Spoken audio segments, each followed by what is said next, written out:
সহ এলাকাবাসী। মালদার মানিক চকের ভুবনটোলা এলাকায় বাসিন্দা প্রতাপ মণ্ডল কোনো মতে দিনমজুরের কাজ করে সংসার চলে। পরিবার, স্ত্রী, মা এবং 2 সন্তান রয়েছে। জানা গেছে, ভাগ্য বদলানোর আশায় টিকিট কাটত প্রতাপ। শনিবার মানিকচক বাস স্ট্যান্ডের থেকে টিকিট বিক্রেতা সন্তোষ সাহার কাছ থেকে 120 টাকা দিয়ে টিকিট কেনেন। শনিবার সন্ধে নাগাদ 1 কোটি টাকা পুরস্কার প্রতাপ মণ্ডলের হতেই হইচই পড়ে যায়।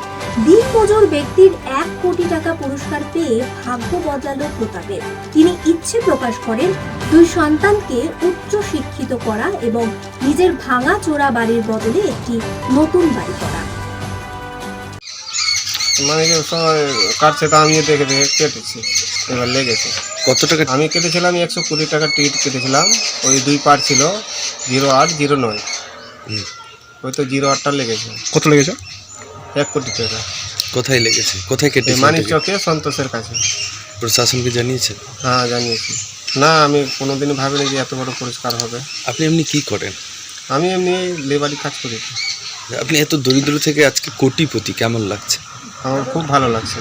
টাকা নিয়ে এখন আমার ছেলে মেয়ে আছে, ওদের পড়াশোনা, ঘর বাড়ি হয়নি, জমি জমা নাই, ওই সব কিছু করতে হবে।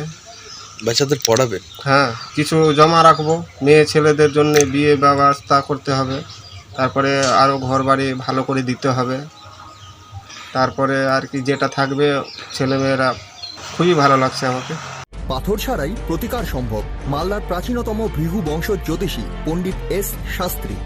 দাম্পত্য সমস্যা, বিবাহে বাধা, ব্যবসায় অবনতি, পরীক্ষায় অকৃতকার্যতা, ভাগ্য গণনা, কোষ্ঠী বিচার, ঠিকুচি গোষ্ঠী এবং মৃত্যু ছাড়া সকল সমস্যার সমাধানের জন্য যোগাযোগ করুন জগদম্বা জ্যোতিষ কেন্দ্র, বিবেকানন্দ স্কুলের পাশে, মালদা। মোবাইল 09733027832 অথবা 09332056956।